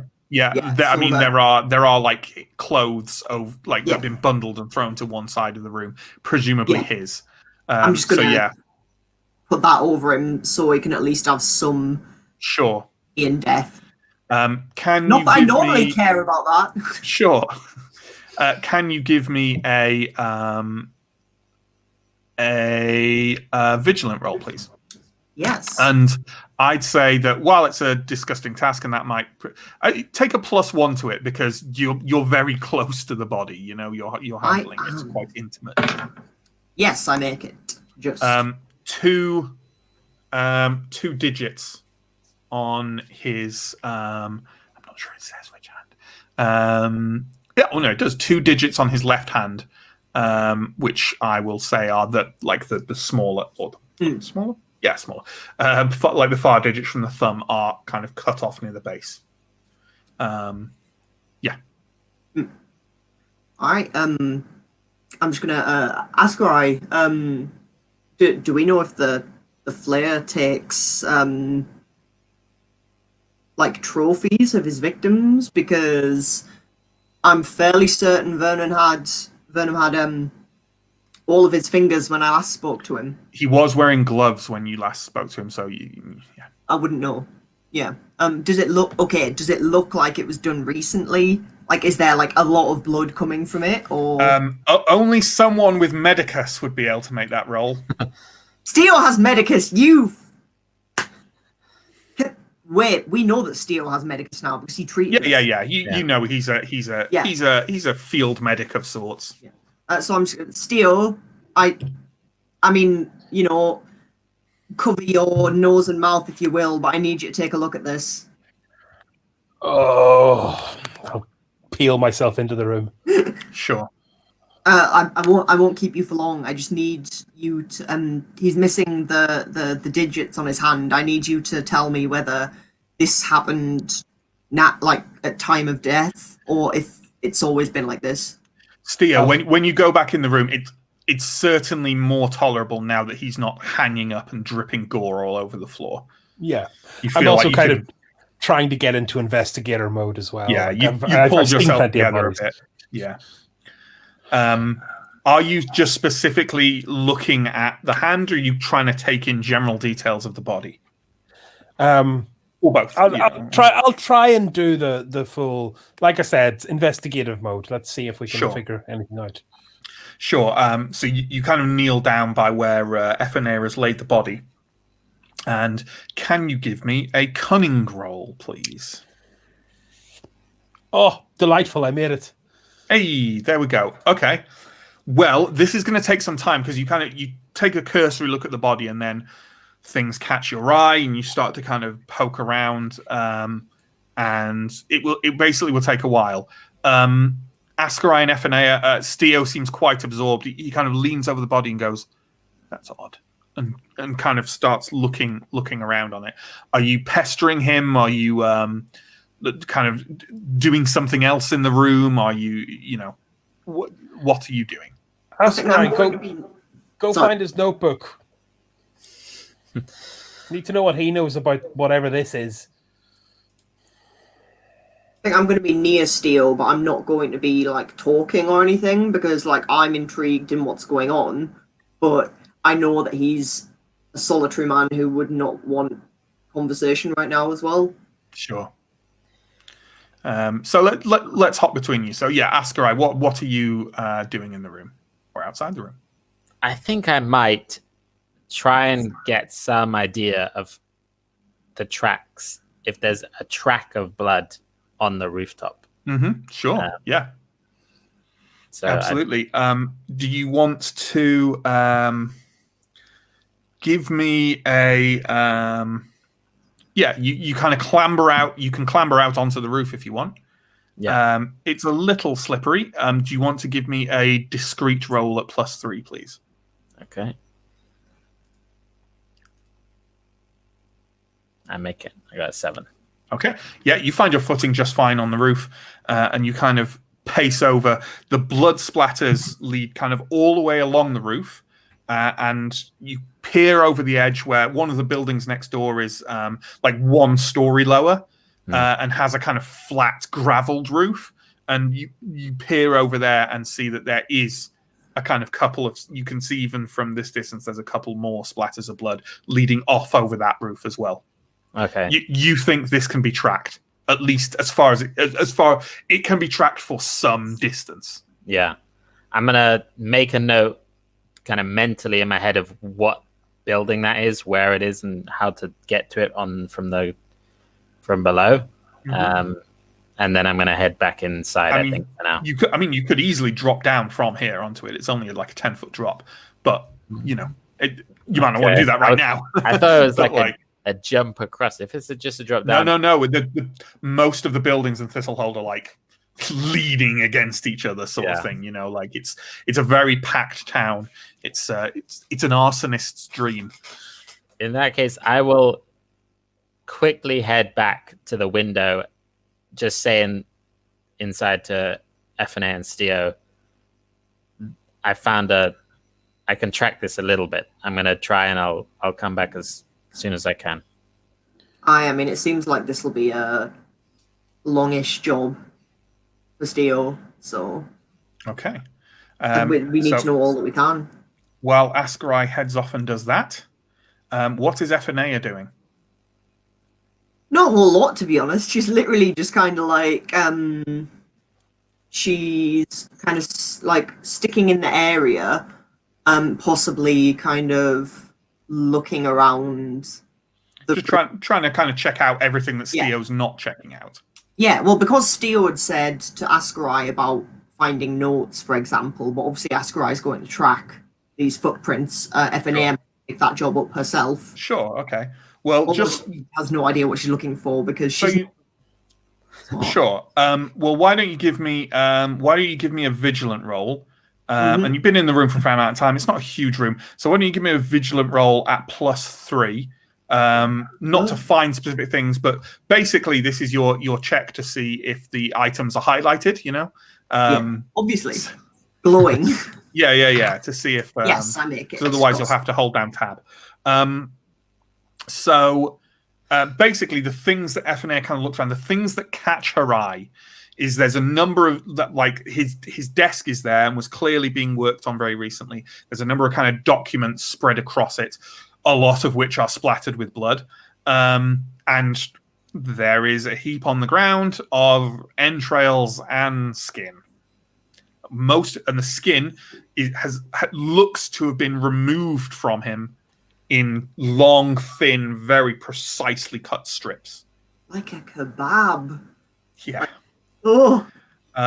So, yeah, those are kind of the things that are remarkable about the room, right? And I guess there's the portrait. You've taken it, you know, it's not like a portrait with a secret chamber behind it. You've taken in from... And I guess you could take a look at the portrait closer. But I'm not saying there's something remarkable about it. Just I wouldn't I'll take a kind of cursory glance at it, but in my opinion, there's nothing particularly sure good about a portrait. Although if you are just taking a general glance at the portrait before you look at other things, do you want to give me a vigilant? You know what? You already took a look. Let's have a cunning roll from you. Just no! I think that's fun. Oh no! Just a flat cunning roll. Flat cunning roll. I believe. Yeah, I do not make that. Yeah, nothing particularly occurs to you while looking at the portrait. It's fine. Not like the fact that he may have like all of his all of his fingers on this portrait. Who knows? Who knows? So, are you taking a look at the desk with the documentation, or are you having a look at the horrible material on the floor? I'm not going to have a look at the horrible. I quite like keeping my breakfast in me. So, first things first, I will look at the documentation. I don't expect to make sense of it, but I mean, there's a lot of documents on there. A lot of them seem just very dry academic material.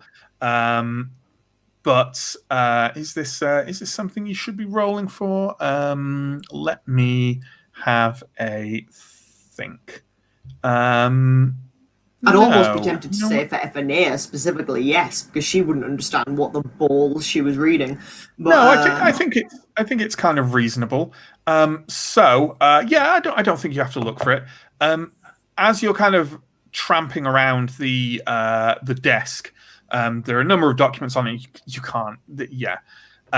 You do kind of shove his chair over to one side and see that on the surface of the chair, seemingly slipped directly from, if someone was sat at the desk, this piece of paper like slipped down onto the chair. So you could imagine that it was the thing that was being worked on while at the last point when he was sat at this desk.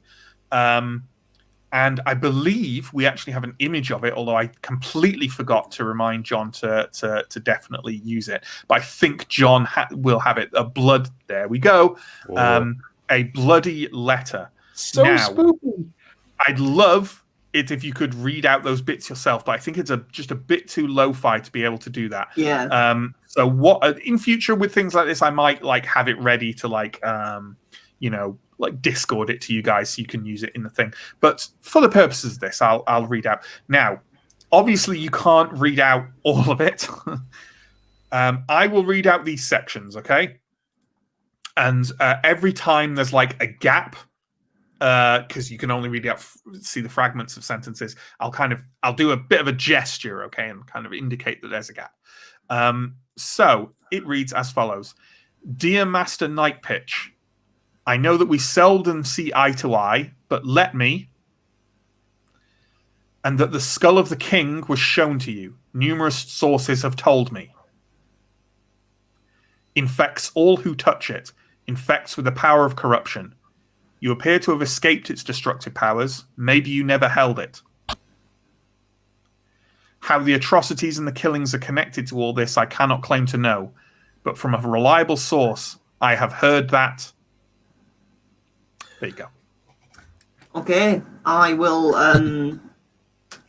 kind of pick up the bloodied letter at a part that is slightly less bloody,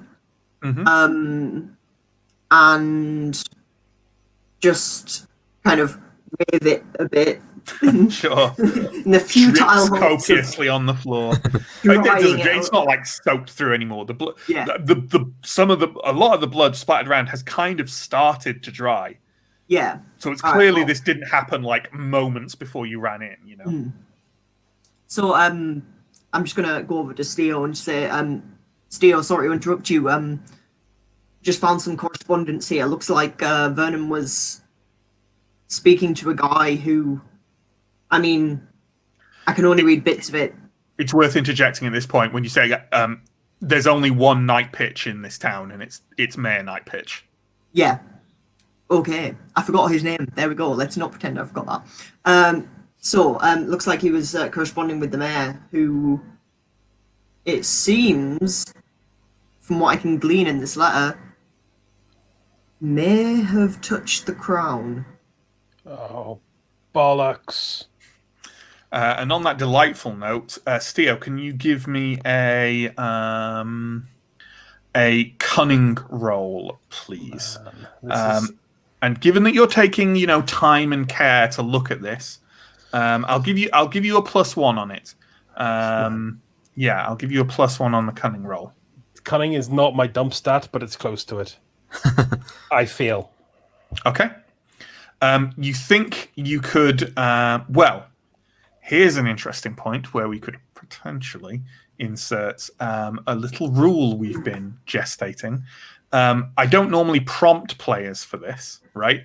But just because it seems like a relatively important role, that it won't destroy the story if you don't get it. Let me make that clear.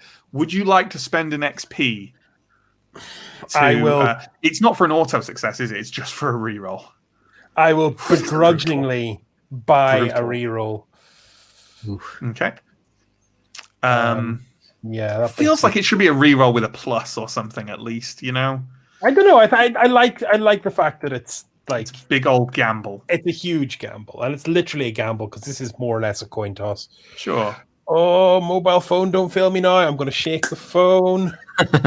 Yes, it worked. Shake your phone. Shake your phones. That was worth it. Fuck that experience point. So there are a number of things that you have determined from your examination of the body. Number one, you have no idea about the fingers. Like it's given the state of the body, with the without the skin, it's impossible to tell when those fingers were lost, or impossible for you to tell anyway. Here's the things you have determined. You think this man was strangled, because his trachea is crushed. Which is something you are well aware another average human being can do with the application of enough force. It's not like some horrible monster is what it takes to crush a trachea. But you're pretty damn sure this guy was strangled. A lot of the muscle around the neck is torn and bruised. Secondly, you had a glance at sort of the pile of the pile of lights on the floor, and most of the entrails are there, but you've got limited precise knowledge of what these things are, but you were taught enough by a rather verbose medicus back in the days of the war to know there are things called glands, and a bunch of them should be there, and they are not. What? I'll tell you which ones are, just because as players you might know, but you don't know what these specifically named are, and you don't know what they do or anything. But the adrenal, thyroid, and pineal glands are gone. Got a taste for glands. Also, you are pretty damn sure that these glands and the entrails, if the removal of them was important, all these things can definitely be achieved without skinning someone. And he was already dead when he was skinned. So, has Steele passed this information on? Or? Give me a minute, I'm still typing it into my notes. So far I've written, the skinning was not strictly necessary. I mean, I'd like to think that's usually the case. Strictly cum skinning. God. Okay. At this point, just to ratchet up tension, just to ratchet up tension and illustrate it, can we have Sam off, please? I'm not intentionally trying to give the impression that he's vanished, but he's absent. Night pitch. Okay. Looks like it's bigger than we thought. I mean, the mayor's involved. The mayor's involved with a lot of stuff. If he's touched the crown, Thistlehold's over. Like, not much we can do without his money. Theo, do you kind of consider your examination to be done, or are you looking at other things? Are you looking at anything that Elle looked at or declined to look at, or are you just kind of are you kind of done here? I'm kind of done here. I want to kind of get the information across to Elle as well. So so this guy wasn't killed by skinning. This guy was strangled. And whoever did the skinning did it for fun afterwards. Do you think that leads more or less to a copycat? I don't know if the flayer is meant to have killed his victim by the flaying. Or two instances. So, strangled and then killed by the flayer in a separate event. And, like, there are bits of this guy missing. He's missing, like, glands and stuff. Like, bits of him were harvested. That does not bode well. I got nothing. And if Night Pitch is involved, maybe we need to go... Maybe we need to go to Marvello after all. Where'd Ascarai go? Wasn't he supposed to be looking for the notes? Well, yes. Speaking of Ascarai, can we have a wee swap here, please, John? Oh, swippy swap. Hello. So Sam, you have attempted to track these bloody footprints across the roofs of Thistlehold. Can you give me a vigilant -5 roll, please? It's quite challenging. And let me know, if you fail, let me know how close you get. I rolled a 15 and I needed a 10. Okay. You proceed across the roofs as best you can. It gets quite difficult at various stages. You definitely get the impression the person doing this was not struggling as much as you. Okay. You think if they were, they would have left more tracks, right? And as they go, the blood obviously gets less and less. They're definitely heading to the northwest, quite sharply to the northwest. And you lose their trail on kind of one of the streets, or a rooftop of one of the streets, sort of about halfway towards Toad Square. So they seem to be moving towards Toad Square, the Beacon, the North Gate, that kind of general area, unless they were going to, obviously they could have changed direction, and maybe that's what's thrown you. But yeah, you get about halfway there. You're actually near a tavern enticingly called the Dump. But you don't think that it doesn't lead to the Dump or anything. That's just the general area that you are. And you run dry. From the footprints that I saw, was it a human-sized footprint? Give me a cunning roll. Okay. And you know what? You've tracked this enough and seen enough of them. Give me a cunning roll at /2. I make it. I rolled a 7. You definitely think they were human or humanoid, right? They were, human / yeah. It doesn't seem to be monstrous or a goblin or an ogre, right? Yeah. So anything else that fits into the general human shape, yeah. Okay. I'm going to kind of take stock of where I came from, where I was heading, and what is kind of in front of, like, in that path. Sure. As much as I can, try and get some idea of the places they might have been heading, and then I say I'll try to head back, but I might do a couple circles on the roofs to see if I can pick up the trail, but assuming I've done that and that was part of my vigilance roll, I will kind of, I guess, head down to the ground floor, because I'm not going to be able to get back up all these roofs that I've dropped off and head back towards the academy, I think. Sure. You you walk sort of through the streets. You clamber down first from the top of the building you're on, attracting a few stairs and kind of almost falling along the way. And then you can definitely keep in mind the kind of direction it was going. And sorry, did you say you're basically then walking back to the academy? Yeah. Yeah. As you enter the area by the Park of Elders where the academy is, you can see that by the front door, the distressed woman who presumably works here or lives here in some capacity is stood still by the door, but she's now talking to a familiar figure. It is Balmello. Feel free to pop up the picture, John. And he is standing there with he has the ogre next to him and a couple of the henchmen, although not the ones that you were fighting.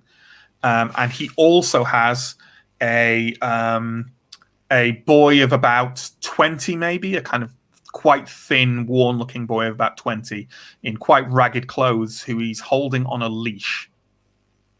On a leash? Like on a leash. Is it round his neck? Mm-hmm. Have I ever seen anyone holding another person on a leash? How often have you been to the salons of Symbaroum? Like in the street as a... No. Okay, so this is not like a thing that's... No, it's not. No. Can you give me a vigilant roll? Okay. I rolled a 1. Oh, yeah, the woman is very much not happy to be talking to Balmello. He seems to be talking quite an intimidating fashion to her. I will walk up to this group of people. Sure. And stare maybe a little bit at this boy who's on a leash. Sure.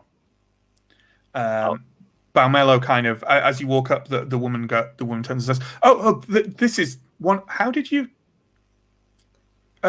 This is one of the people who went up to look at poor Master Vernum." Yes. Balmello kind of turns quite sharply on his heel and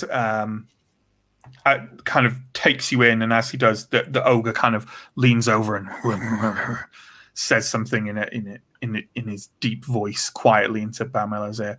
And Balmello goes, "Ah, yes, well, we have met before." Yeah, I heard you were in Glimmervan. No longer. I hear, and he glances at the ogre with a kind of look of exasperation, that apologies are in order. That is true. Although it is your friends who came off worse. Well, in this business, one sometimes has to rely on rough tools. I'm sure you understand. Yeah, it is what it is. It's very well. I believe there are some unfortunate events upstairs. Yes. May I come in and investigate? He turns to the woman who kind of blinks slightly a second and looks at Balmello oddly and says, "Is it all right?" She looks over at you. She looks like she's lost. She's just undergone an extremely traumatic event and doesn't know what to think, and you're the only people who seem to offer any comfort and guidance in this, and she's just looking at you to determine this. I think we could probably use more eyes on this. It can't hurt. He's in a bad... Well, he's been horribly mutilated. My associates are in there now looking at him and seeing what they can find. He kind of nods and says, "Well, as I say, sometimes one has to use rough tools, and sometimes it's better to leave them at one side." And he glances at the ogre and the henchmen and use something a bit more precise. He tugs on the boy's leash and says, "Come, Tear." like the tear is like seems like a name or presumably a name, and kind of enters in and starts going up the stairs with the boy following him behind him on the leash. Are the people who were with this woman earlier still here? There are people gathered round. Okay. Kind of muttering to each other. Again, Thistlehold is a place where generally, if anything happens, you're going to get a little crowd of people. And this is definitely something happening, right? So here we are. I'm assuming you're going to follow Balmello up the stairs. Yeah, I will. I'll follow Balmello. Okay, that's great. So let's cut to. Let's actually. Let's do a swap again. Let's do a full swap again. Just because I feel like quite a lot of time will have passed while Ascarai was coming and going, and so on and so forth. So in the room that you're in, have you done anything else? Have you conducted a more thorough search? Examined anything you haven't examined? Has one of you who did one thing done the other, or has anything happened other than general discussion? And so, well, I think when we left it, I wondered where Ascarai was. Mm-hmm. So if we hop back in time, Ellie, do you want to brief me on? Yes, I was, so, Steven just asked where Ascarai was. So, he noticed some blood footprints, on the rooftop. So, I don't know if he's got some ridiculous changeling cat-like superpowers, but he seems to be prowling the rooftops, as we speak, I believe. Oh, I'll go over and check the window, not roll check it, but just kind of. Sure. Yeah. You generally just you don't discover anything particularly about it, but you can definitely see them now that you know there's bloody footprints that you spot them. For sure. Oh God, if it's going to be hard to find him again if he doesn't want to get found. Oh, right. So let me take a look, see if I can find any other notes. Could this be considered to be a kind of general search? Yeah, specifically for there's two things I want to look at specifically. I want to do a search of the documentation. Maybe kind of a little bit more focus on the stuff where FNA didn't discover the bloody pitch. So specifically on the floor, on the pile of whatever documents were strewn. And I also want to take a look at this picture. Partially just to sigh at the very concept of someone who has a portrait of themselves in their own goddamn office. But maybe we try and answer the question of the fingers. Okay. Because that's a valid question. That's something I noticed during the autopsy that I couldn't get an answer to. Efanea, are you doing anything while he's doing this? Or helping him even? I mean, you could both help have a general scout around. Well, I'll have like one last scour around the place. Sure, yeah. In that case, first things first, Theo, the man in the portrait, which you don't recognize, but Efanea and Ascarai seem to be perfectly satisfied was Master Vernum, is missing 2 digits on his left hand. So that was... So, presumably, that kind of confirms that this is Vernum, and yeah. Secondly, can you give me how do we immediately handle people teaming up to do something? I'm pretty sure there is a mechanic for that. Let me just look in my cheat sheet. I know we are moving past 10 here, folks, but don't worry. We will be wrapping up relatively soon. There's definitely a thing for... I'm almost sure there's things for multiple people doing something at once. Maybe there isn't. I might be thinking of the other thing I wrote cheat sheets for recently, which is vampire. No, I can't see anything. But you know what? Rather than have 2 separate roles, the only thing you have is the highest ability goes first. Okay, well that's fair. Let's do the 2 separate roles then. So what are your vigilance like? 10. 9. 9. Okay, Efanea, do you want to give me a vigilant roll? No, 11. Steve? No, definitely not. 17. Okay. You kind of don't notice anything other significant about the... you don't find anything in general. As you're kind of looking around, you hear footsteps of a few people coming up the stairs, and hear a kind of odd noise as if someone's sniffing the air. They're not kind of coming, they're not rushing up the stairs or anything.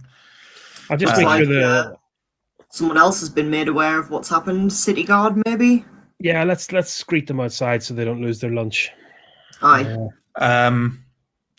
As you kind of come out the door, you see coming up to the top of the stairs, you see Balmello and the boy on the leash and Ascarai behind them.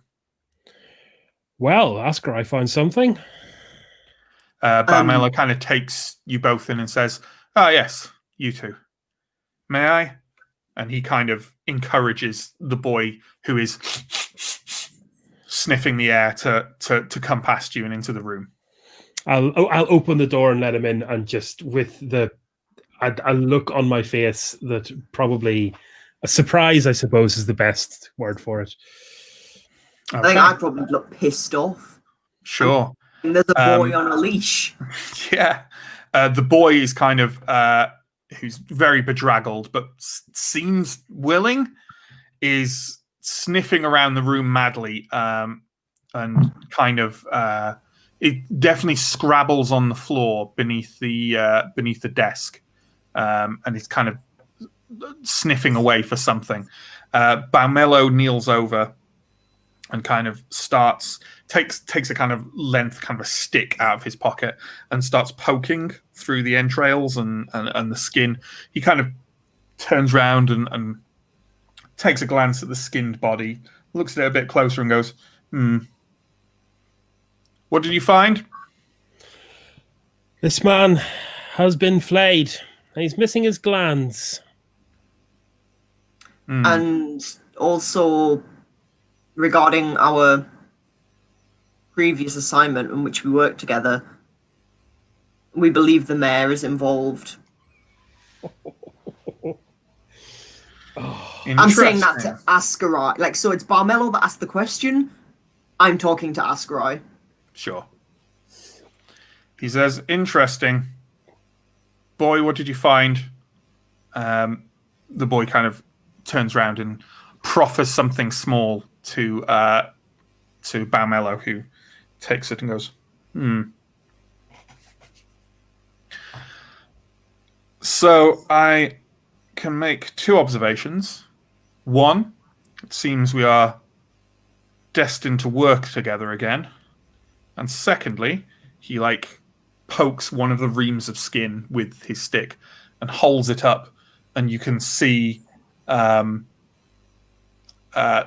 it dangles from the top, he sort of waves it a little and gestures at the very peak of the skin, which seems to have perhaps been skinned from the side of Vernum's head or the victim's head and then down the body, and says, "Well, if you would observe this ear, it seems that either this is a case of mistaken identity or the skin does not match the body.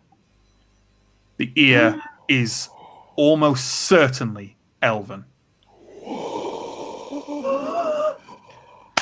There we go. Let's wrap up there, folks. That's the end of our Symbarouming for the night. Oh, God.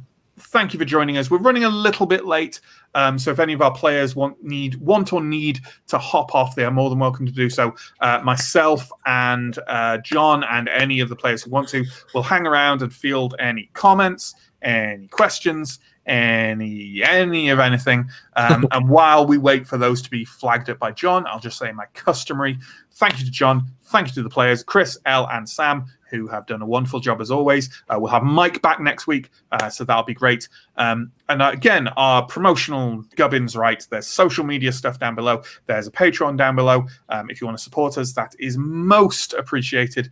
And we also have another series running on Monday nights here on Twitch. which is Vampire the Masquerade 5th edition. It just started this week, so it's not that much to catch up with if you want to do so. And the best method to catch up is either to watch the VODs here on Twitch, or if they have expired, we have a YouTube channel, again, linked in the stuff below that has all our VODs on it. I think that's everything. That's all the promotion. That's all the happy promotion. Yes. Elle is going to head off silently because she's muted. So Elle's heading off now. Thank you, Elle. Thank you for joining us. No problemo. Yeah. I'll be back next week for more one-hit wonders. Absolutely. Is there anything from the chat in terms of comments or questions? Is there anything the players want to throw in? Does John want to hop in and say anything? What's going on? What's going on? Patreon bonus, Steo's Guide to Thistlehold Tablets. Yeah, absolutely. That's definitely a thing. Although, speaking of Patreon bonuses, because we've talked... Chris has a little thing planned, a little extra plan for Symbaroum. Do we reckon that it'd be something wheeled out here? I don't know if we want to say what it is. It's up to you, Chris. Or do we want to put it on as a Patreon bonus? Or definitely a top tier DVD extra. Yeah, only territory. The £500 Patreon tier. Yeah, we'll get through. Yeah, maybe that'll be a thing. Do you reckon we should tell them what that'll be, or leave it as a tease? Maybe when it's a little bit more ready to go. Way to put an artist under pressure. Yeah, we've got there's more than one artist in this little group. I'm flattered you noticed. So yeah. Okay, well that's coming up, but Steo's Guide to the Taverns of Thistlehold. That with concomitant star ratings would definitely. I did actually when I was building the character and reading through the book, I did actually generate some opinions about the taverns, and the salons is one of a couple of absolute tourist traps that he tries to avoid going into at all costs. The salons is definitely a very fine cross between a tourist trap and fancy. It doesn't help that it's cited in the most dangerous place in Thistlehold, but there we go. Yeah. So yeah, there we go. If there's no comments or questions from chat, then obviously I'm deeply disappointed in you all, but also that's fair enough. So thanks to everyone again. As always, John's done a resplendent job and is the silent hero. The stream man, not the stream manager that we want deserve. Yeah, I always not the stream manager that we deserve, but the one that we need. Yeah, certainly not the stream manager we paid the stream manager we want. Otherwise, he wouldn't be the stream manager. I was going to say, I think he meant that as a compliment, but I've come out of that quite hurt. It wasn't forced. This stream could not happen without you, John. I feel like I need to go into some sort of self-imposed exile for 7 years before my next movie comes out. Please don't do that. We need you as stream manager. We just don't deserve you. Yeah. We also need your spooky teeth friend for Monday night as well, which is a great series and is on YouTube. You should go and watch the first episode and see if you enjoyed as much as I did.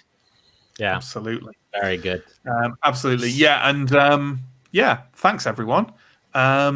We'll be back next week, same time, same place, different time zone, although kind of the same time zone. Other dwellers of the hideous mockery that is Britain will know what I mean. For people who aren't affected by the same time swap as well, it will be an hour earlier. Will it? Later. Will it? Clocks go back. I can't even control. I can't even. I guess it will be. It will be a different time. It will be a different time for people outside our time zone, won't it? Will it? I don't know how this works. It's going to be very confusing for America for the next 2 weeks because Americans change their dates differently. I'm not entirely sure that many Americans watch us because we're probably not at a great time for them. For any Europeans out there, we all agreed, thanks to the wonderful mechanism that is the European Union, to all change our times at the same time. Yeah. So there should be no difference. Good. I was going to ask. I didn't know if Ireland employed a similar summertime change. So, I just had to or check. It was a unique bizarreness to the UK. I just checked to make sure I don't just show up an hour late, but our clocks also change. Okay, that's all right then. So nothing of any consequence will happen, just like always. It'll be an hour later, as Alex has pointed out, helpfully in the chat. An hour later, if you don't operate under a weird system where you change your times in order to satisfy the needs of an agrarian culture that's a couple of 100 years gone. So, seething cultural commentary aside there, thanks again to everyone. We'll catch you next week for more Symbaroum. We'll catch you on Monday for some Vampire the Masquerade. We love you all, and take care, everyone. Goodbye. Bye. Both hands.